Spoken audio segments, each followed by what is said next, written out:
Assalamualaikum warahmatullahi wabarakatuh. Alhamdulillahi hamdan katsiran tayyiban mubarakan fih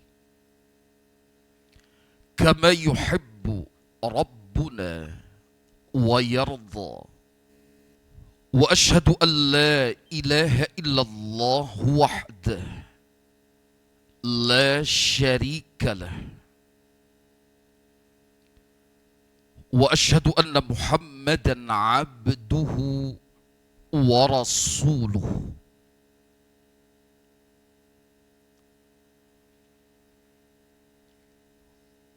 Wassalatu wassalamu wal barakatuh ala man la nabiyya ba'dah nabiyyina wa rasulina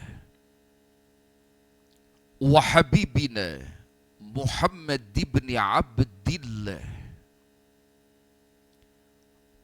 wa ala alihi wa ashabihi wa man ihtada bihudah. أما بعد فقال سبحانه يا أيها الذين آمنوا اتقوا الله وقولوا قولا سديدا يصلح لكم أعمالكم ويغفر لكم ذنوبكم ومن يطع الله ورسوله فقد فاز فوزا عظيما.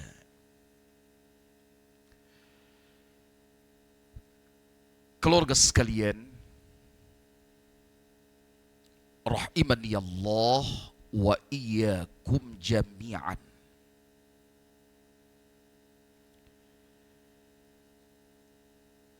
Pada beberapa kesempatan sebelumnya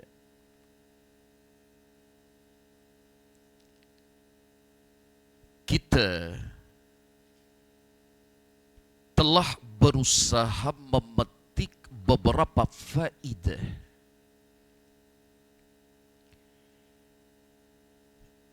yang berkaitan erat dengan manhaj Al-Imam Asy-Syafi'i dan para ulama ahli sunnah wal jamaah radhiyallahu anhum ajma'in dalam menetapkan perkara-perkara al-aqidah as-sahihah, terlebih khusus pada pembahasan di kaidah yang pertama yang berisi 3 rincian penjelasan. Silakan di murajaah terlebih dahulu apa yang dimaksud dengan al-qaidah al-ula pada pembahasan ini.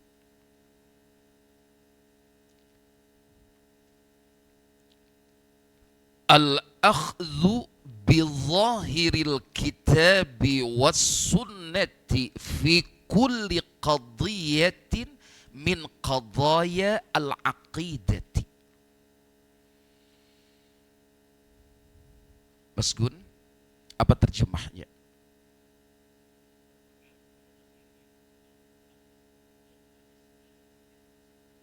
Baik. Untuk kaedah yang pertama ini berisi 3 rincian penjelasan. Apa perkara yang pertama? tahrimun naqli alal aqli. Mas Musafin, terjemahnya mendahulukan an-naql di atas al-aql. Baik. Perkara yang kedua,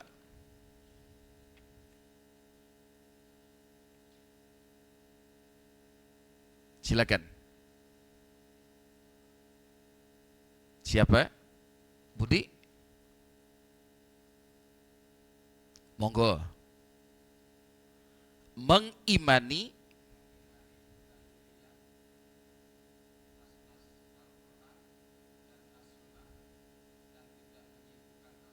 tanpa menyibukkan akal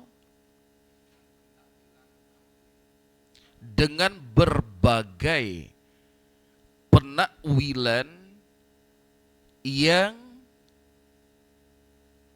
dilakukan oleh siapa? Ahlul kalam.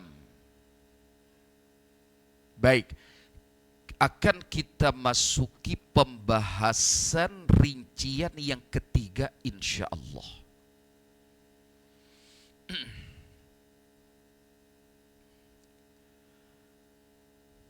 Malam ini tanggal 15 Rajab 1446 Hijriyah.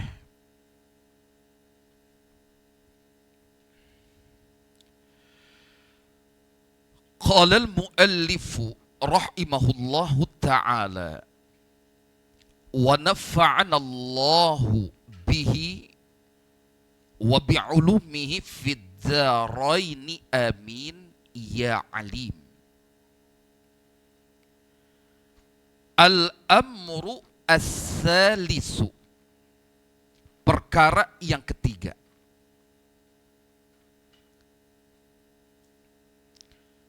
Sebagai pembahasan akhir dari kaedah yang pertama.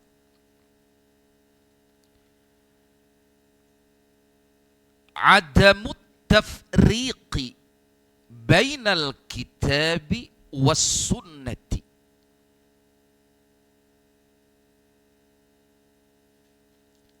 Adamut tafriqi,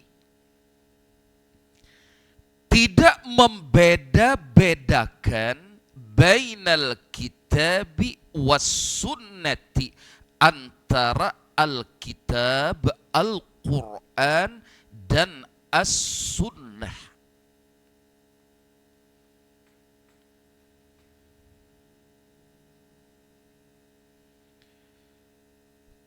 Keluarga sekalian, arsyadani Allah wa iyyakum jami'an.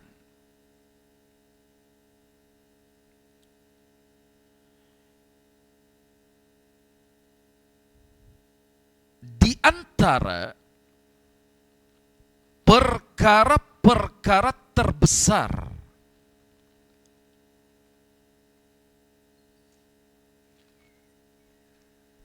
yang menjadi pembeda antara manhaj as-salaf ahli sunnah wal jamaah dengan berbagai manhaj yang menjadi pijakan-pijakan para pengikut firqah yang menyimpang adalah mereka ahlus sunnah wal jamaah begitu menjunjung tinggi as-sunnah an-nabawiyah.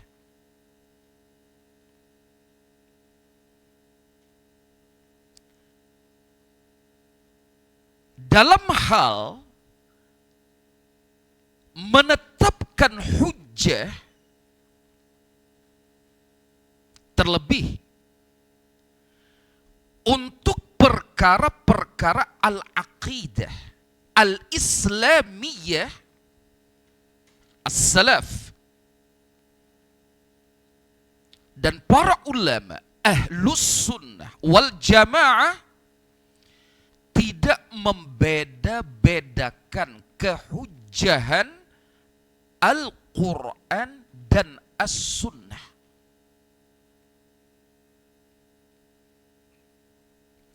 Kedua-duanya merupakan hujjah yang diperpegangi.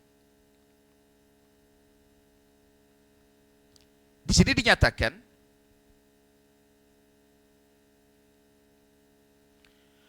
bahwasanya As-Sunnah bagi ahli sunnati wal jamaah berkedudukan sebagai penjelas, penafsir, dan pengurai Al-Quran,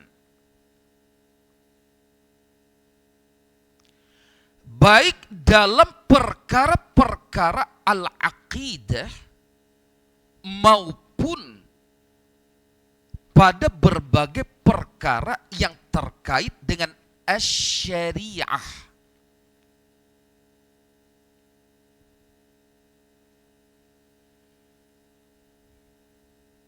Pahami? Manhaj as-salaf, ahli sunnati wal jamaah, benar-benar menetapkan bahwasanya as-sunnah an-nabawiyah merupakan hujjah dalam perkara ini.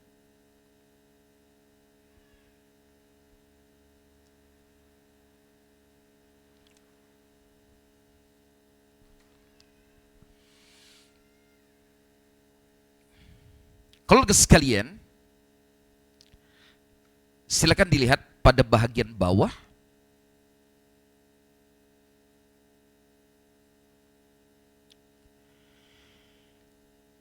Tidak seperti ahlul kalam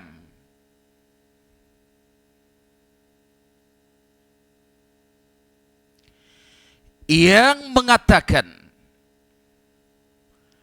bahwasanya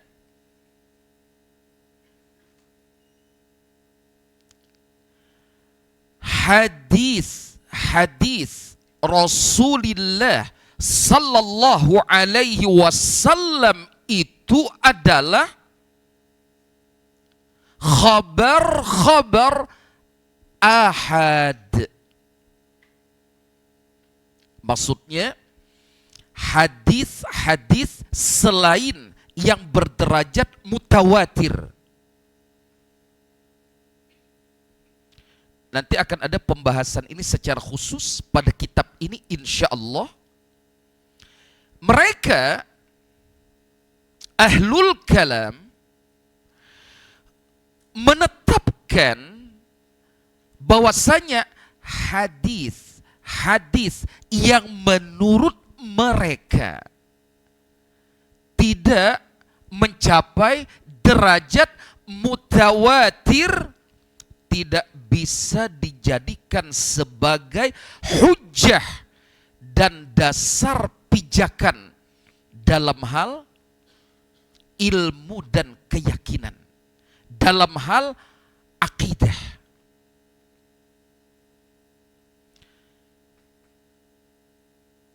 Mereka menolak kalau suatu hadis meskipun sahih tidak mencapai derajat mutawatir, maka tidak boleh diperpegangi untuk dijadikan hujjah demi menetapkan perkara al-aqidah al-islamiyah menurut mereka. Nah, sementara al-imam Asy-Syafi'i dan para ulama as-salaf, para ulama ahlus sunnah wal jamaah menetapkan tidak seperti yang mereka tetapkan ini. Sekali lagi, insya Allah nanti akan ada pembahasan khusus berkaitan dengan pembahasan ini pada kitab yang mulia ini, insya Allah. Kita lanjutkan.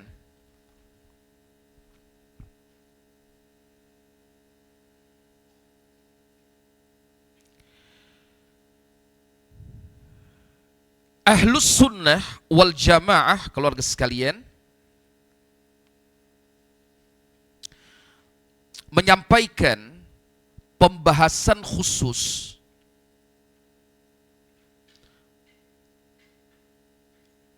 terkait dengan hubungan as-sunnah dengan Al-Quran.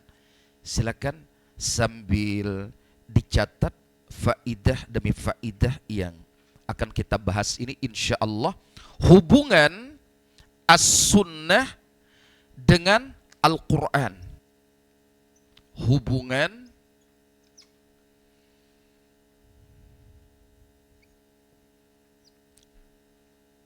as-sunnah dengan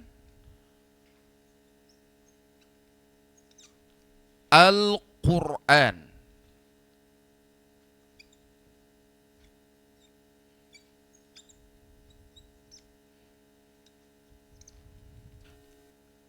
Jamaah yang sangat saya muliakan karena Allah, a'azzani Allah wa iyyakum ajma'in. Hubungan as-sunnah an-nabawiyah dengan Al-Quran. Yang pertama,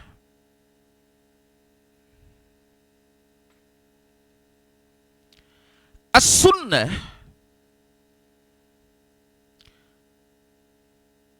berfungsi sebagai penguat hukum. As-sunnah berfungsi sebagai penguat hukum yang telah ada di dalam Al-Quran.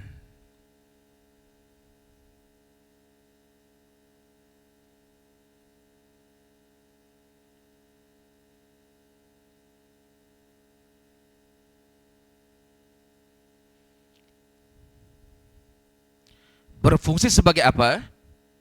Penguat hukum. Di mana hukum tersebut telah ada di dalam Al-Quran. Dengan demikian, hukum tersebut memiliki dua sumber.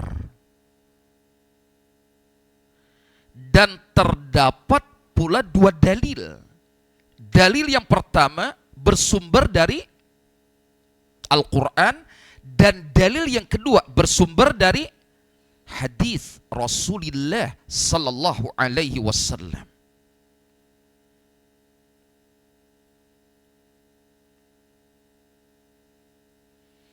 Dan ini banyak sekali contohnya. Semisal Al-Quran menetapkan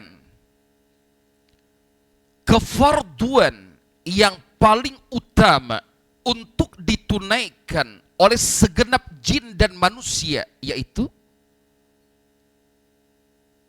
tauhidullah, mentauhidkan Allah.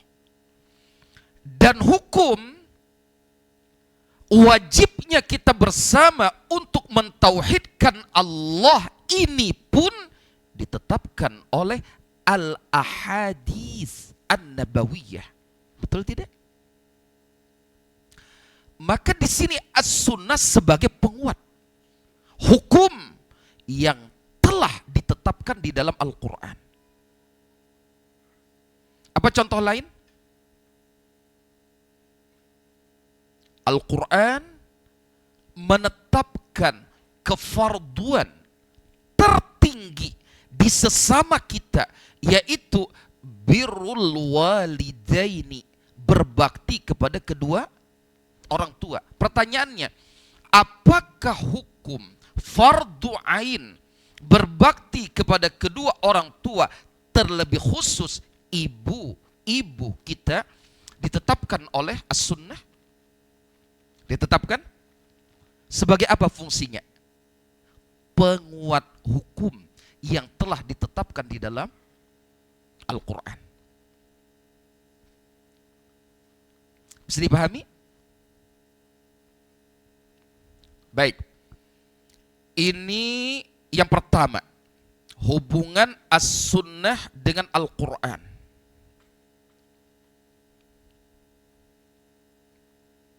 Yang kedua,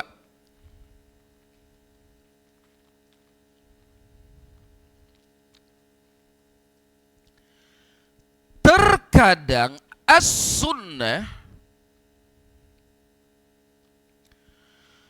berfungsi sebagai penafsir.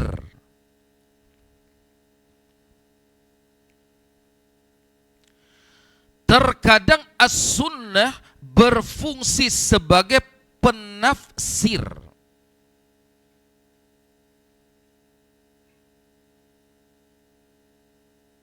Atau yang merincikan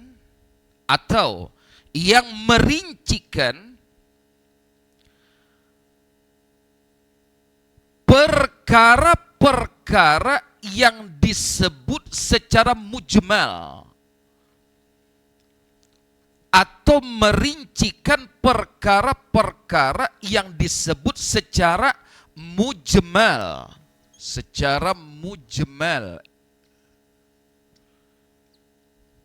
Mujmal biasa diterjemahkan apa? Mujmal ini global, secara umum. Maksudnya tidak bisa dipahami kecuali dengan penjelasan yang lainnya. Perkara-perkara yang disebut secara mujmal di dalam Al-Quran,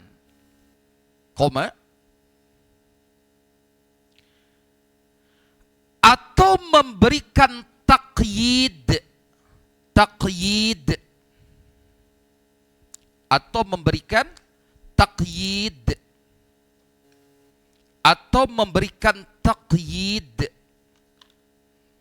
dalam kurung batasan, pembatasan.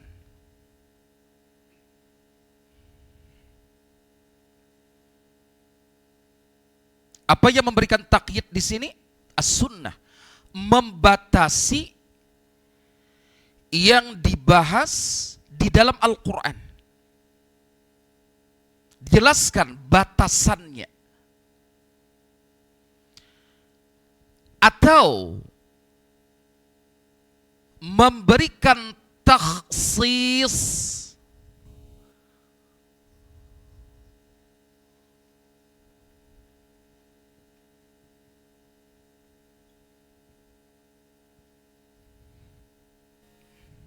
dalam kurung pengkhususan.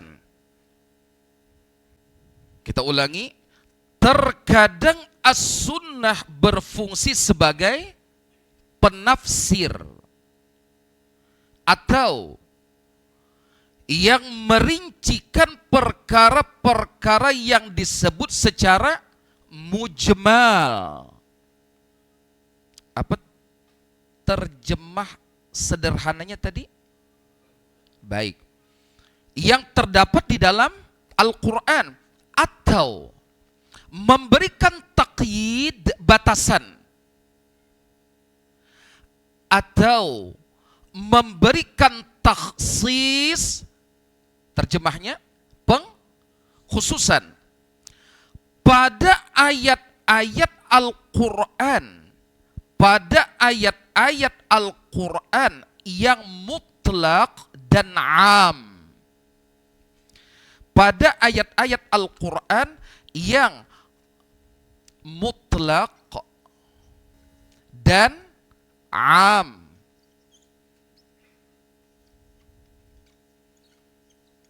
dan am.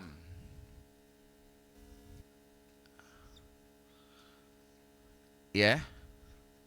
Baik. Am.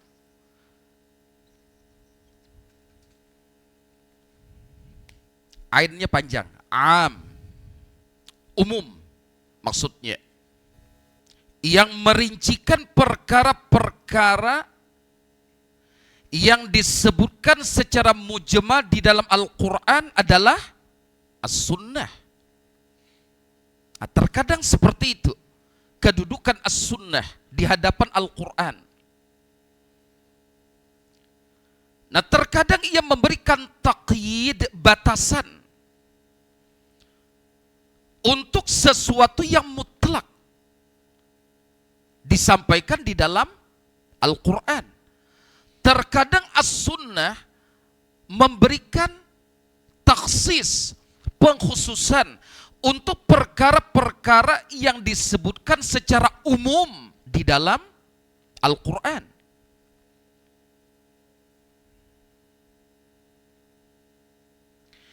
Kita lanjutkan, silakan dicatat. Karena tafsir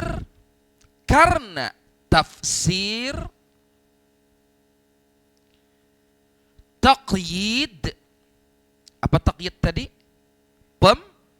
Batasan, ya.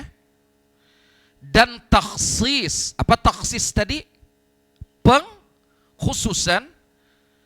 Karena tafsir, taqyid, dan takhsis yang datang dari As-Sunnah itu, memberikan penjelasan akan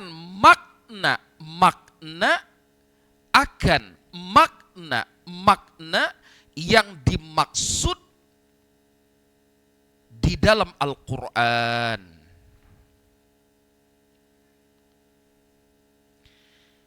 Baik, kita bawakan sedikit contoh di sini, insya Allah.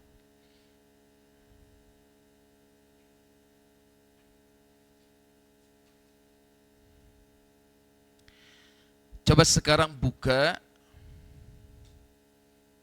Surah An-Nahl ayat 44. Surah An-Nahl ayat 44. Pada penggalan. Wa anzalna ilaika dzikra.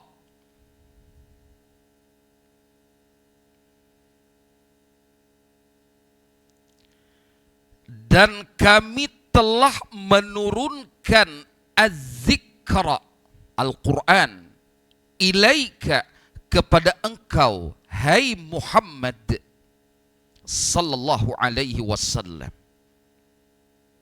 Selanjutnya, litubayyina linnasi ma nuzzila ilaihim, agar engkau menjelaskan kepada manusia apa-apa yang telah diturunkan kepada mereka. Rasul kita sebagai penafsir Al-Quran yang diturunkan kepada umat manusia.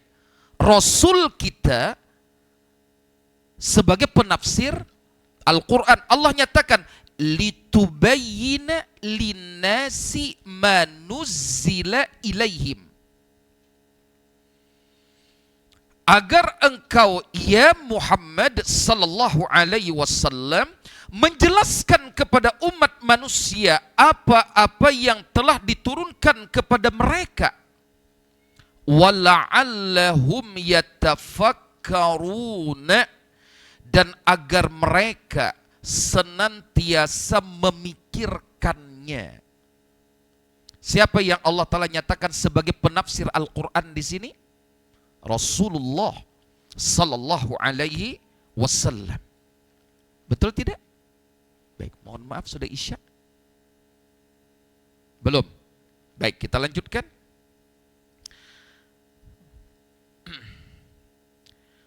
Sekarang contoh as-sunnah mentakhsis Al-Quran. As-sunnah mengkhususkan apa yang disebutkan secara umum di dalam Al-Quran. Coba buka surah An-Nisa ayat 11. An-Nisa ayat 11. Allah Ta'ala berfirman, yusikumullahu fi auladikum. Allah tabaraka wa ta'ala mensyariatkan, maksudnya mewajibkan kepada kalian tentang pembagian warisan untuk auladikum, anak-anak kalian. Allah telah mensyariatkannya. Allah telah mewajibkannya. Lidzakari mithlu hazzil unthayaini,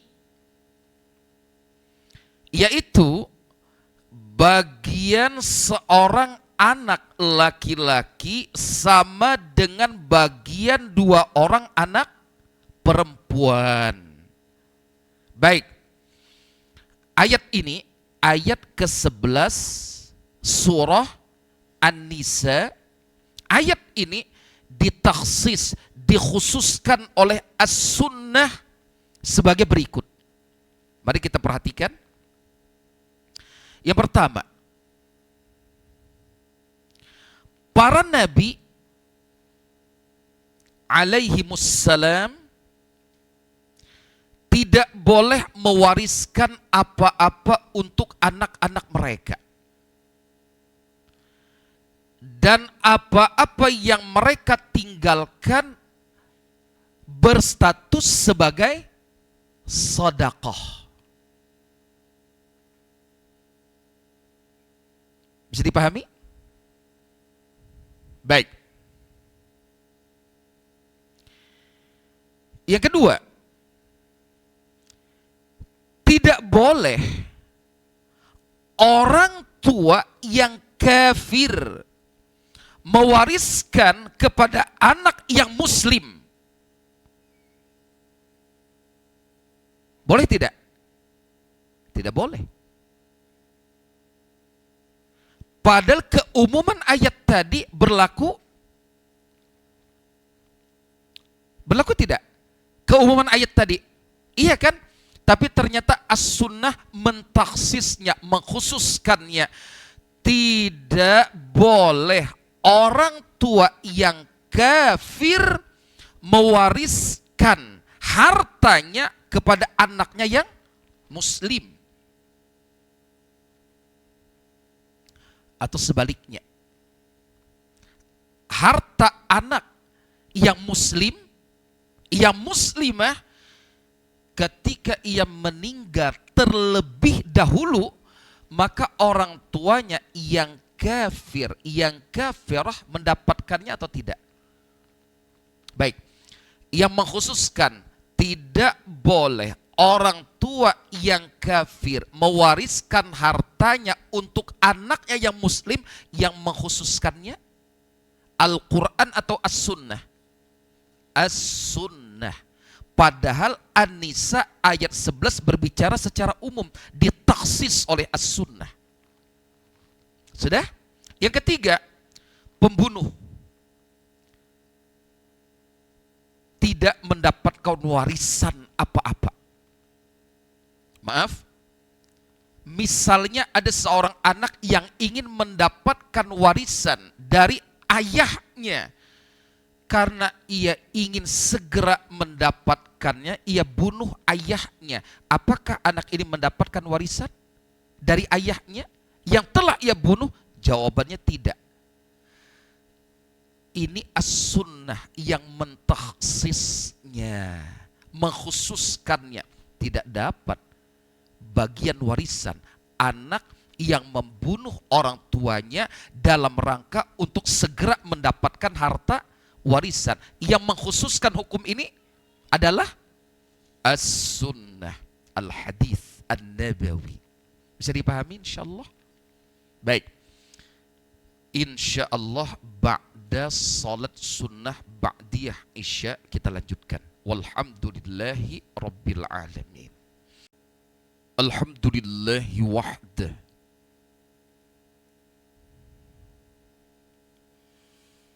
Wassalatu wassalamu ala man la nabiyya ba'dah. Nabiyyina wa rasulina Muhammad ibn Abdillah wa ala alihi wa ashabihi wa man ihtada bihudah amma ba'd. Fa insyaallah kita lanjutkan. Berikutnya contoh as-sunnah mentaqyid atau membatasi kemutlakan Al-Quran. Apa yang dibawakan oleh Al-Quran secara mutlak. Ditakyid. Apa artinya tadi? Dibatasi oleh as-sunnah. Contohnya silakan dibuka surah Al-Maidah ayat 38. Was-sariqu was-sariqatu.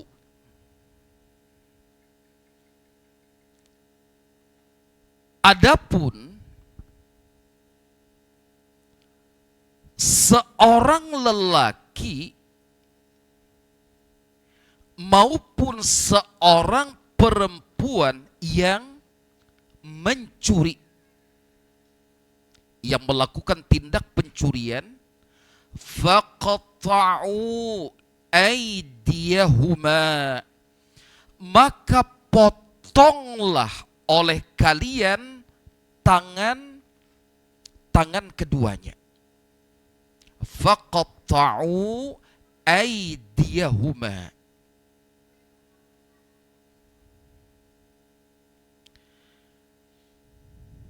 Pertanyaannya,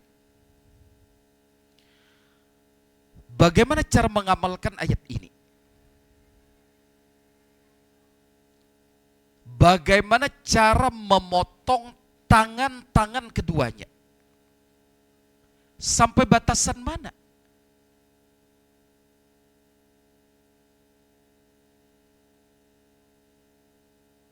Ada batasan? Ada. Yang mentakyid pernyataan Allah secara mutlak pada faqta'u aydiyahuma adalah as-sunnah an-nabawiyah. Nah, ternyata Rasulullah sallallahu alaihi wasallam menyampaikan batasan yang dimaksud untuk dipotong sampai mana? Sampai pergelangan tangan, bukan sampai siku. Yang mentakyid firman Allah ini adalah as-sunnah. Bisa dipahami? Baik.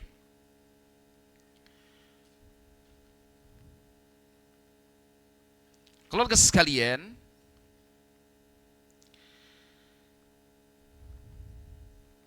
kita sederhanakan pembahasan kita insyaallah. Sekarang contoh as-sunnah sebagai bayan yang menjelaskan apa yang disampaikan oleh Al-Quran secara mujmal. Apa mujmal tadi? Yang tidak bisa dipahami kecuali dengan penjelasan dari dalil yang lainnya. Ya kan? Nah, contoh sekarang.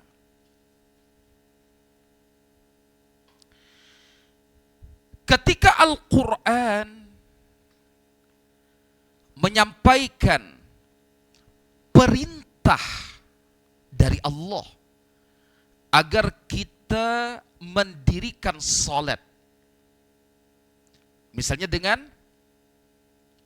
wa aqimis salata li dzikri,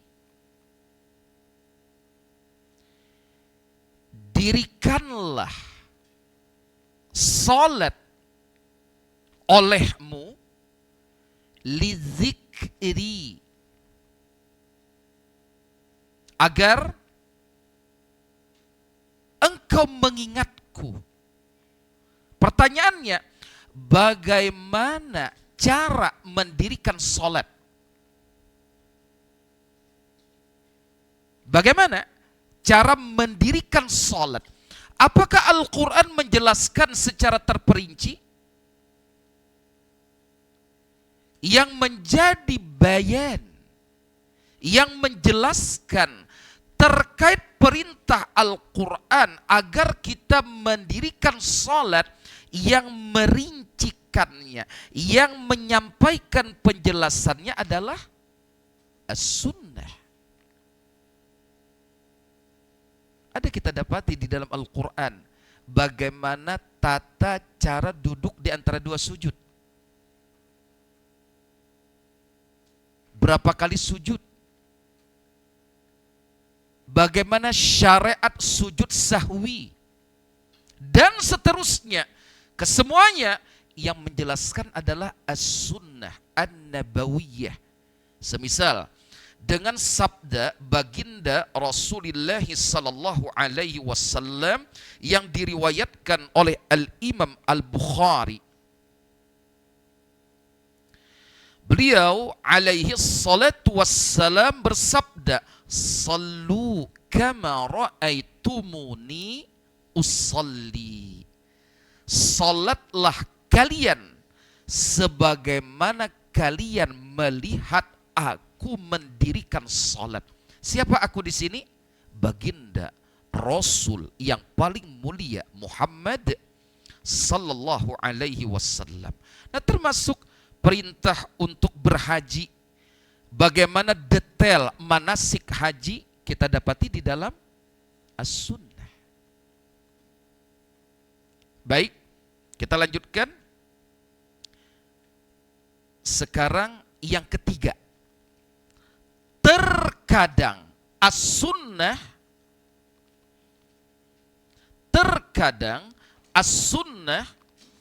menetapkan hukum yang tidak terdapat di dalam Al-Quran.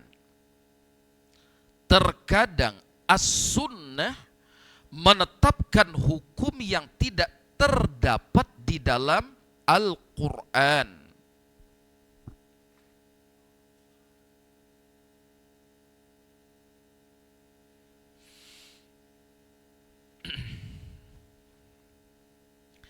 Terkait dengan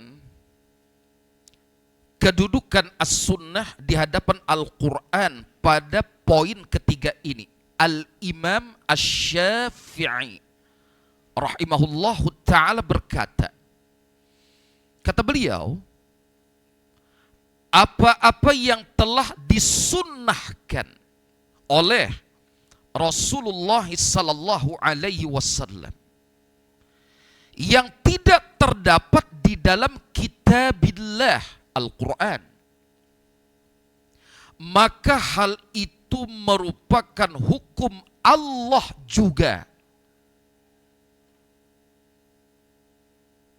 Kata beliau, maka hal itu yang disunnahkan oleh Rasulullah sallallahu alaihi wasallam tadi merupakan hukum Allah pula.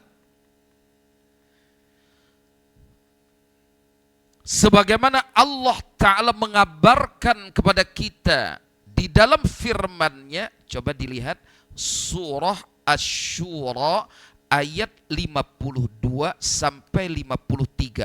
Allah Ta'ala berfirman, "Wa innaka latahdi ila siratin mustaqimin."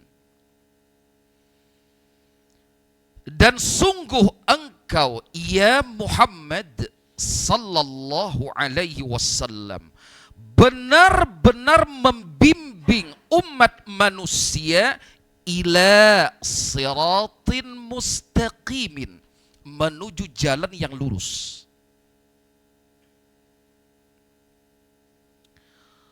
Siratillahi alladzi lahu ma fis samawati wa ma fil ardi, yaitu jalan Allah yang miliknya lah segala sesuatu yang ada di langit dan apa-apa yang berada di bumi.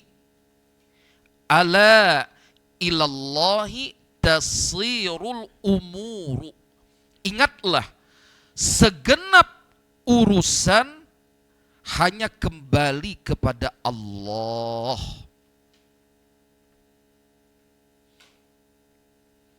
Ini dalil yang menegaskan ketika baginda Muhammad sallallahu alaihi wasallam menetapkan satu aturan, walaupun aturan tersebut tidak terdapat di dalam Al-Quran, maka kita wajib menerimanya. Karena itu merupakan hukum Allah juga.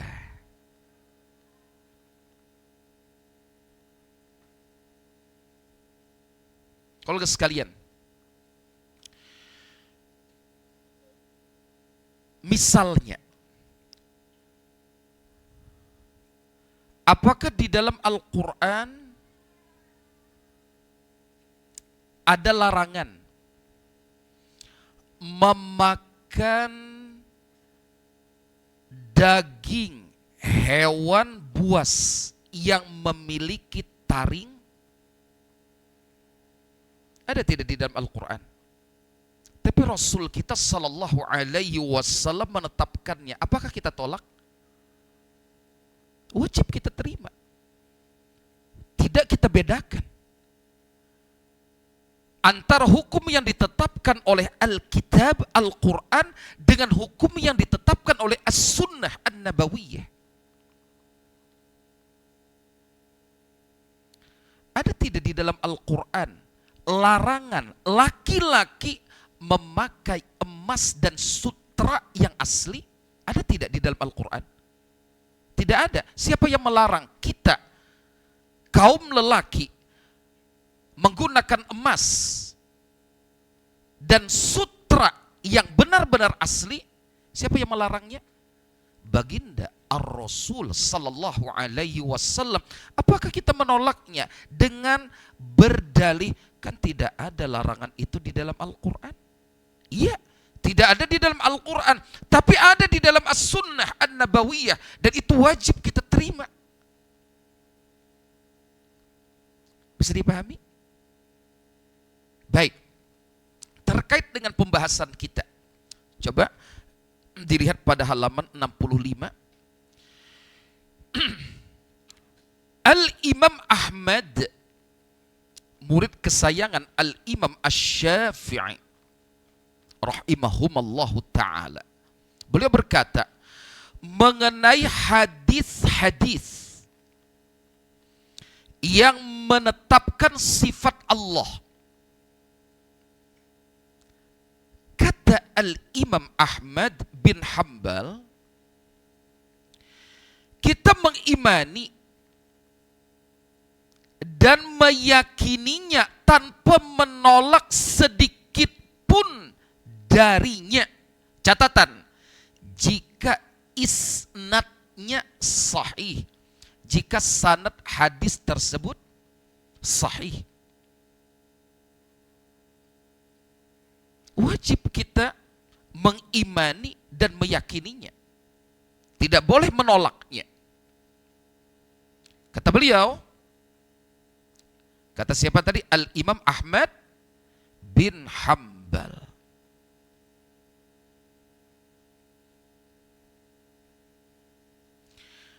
Adapun tentang hadis ru'yah, maksudnya adalah hadis yang menetapkan bahwasanya hamba-hamba yang beriman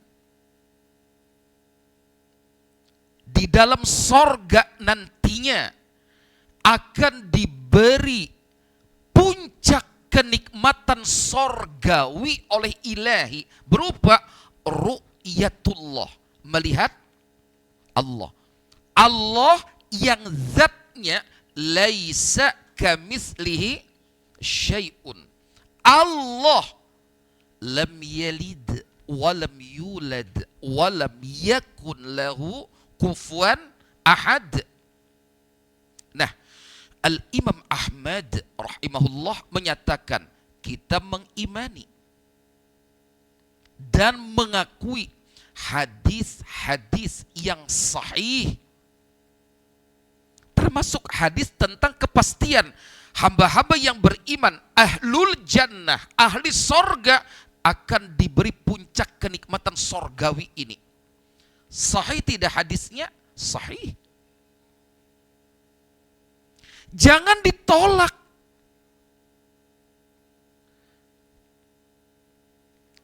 Jangan diotak-atik oleh otak-otak siapapun. Terima. Kita katakan sami'na wa ata'na. Setiap hadis yang diriwayatkan dari Nabi sallallahu alaihi wasallam dengan sanad yang baik, yang valid, yang sahih, maka kita mengakui dan mengimaninya. Ini kata murid kesayangan Al-Imam Asy-Syafi'i, Al-Imam Ahmad bin Hanbal rahimahumallahu ta'ala. Selanjutnya, berkata guru tercinta yang begitu dicinta oleh Al-Imam Asy-Syafi'i, Al-Imam Sufyan bin Uyainah.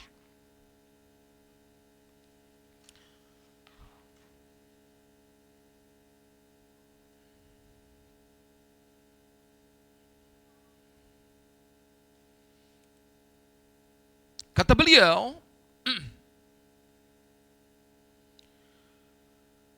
merupakan perkara yang hakun, hak, benar adanya. Narwiha ala ma sami'naha. Kami meriwayatkannya sesuai dengan apa yang telah kami dengar. Dari siapa? Dari orang yang bisa dipercaya, orang yang thiqah, kredibel, dan orang yang kami ridhai. Selama itu sahih hadisnya, maka perkara melihat Allah yang Allah zatnya laisa kamitsli syai'un tadi merupakan sesuatu yang pasti di akhirat nanti diberikan kepada hamba-hamba beriman, pilihan di dalam sorga, dan ini merupakan puncak kenikmatan sorgawi. Jangan ditolak oleh otak kita. Nah, ketika hadis, apalagi hadis yang sahihah menetapkannya, terima, imani dan yakini, dan jangan membeda-bedakan kehujahan Al-Quran dan As-Sunnah baik dalam perkara-perkara yang berkaitan dengan syariat dan termasuk yang berkaitan erat dengan perkara-perkara akidah. ini manhaj ahli sunnati wal jamaah, adamut tafriqi bainal kitabi was sunnati, tidak membeda-bedakan antara Al-Quran dan As-Sunnah. Kedua-duanya merupakan hujjah terkhusus dalam perkara akidah. Kurang lebihnya demikian. Jazakumullahu khairan. Semoga menjadi ilmu yang bermanfaat untuk kita bersama. Subhanakallahumma wa bihamdika asyhadu an la ilaha illa anta astaghfiruka wa atubu ilaik.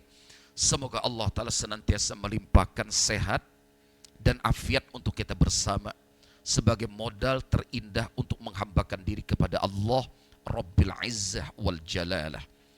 Wassalamualaikum warahmatullahi wabarakatuh.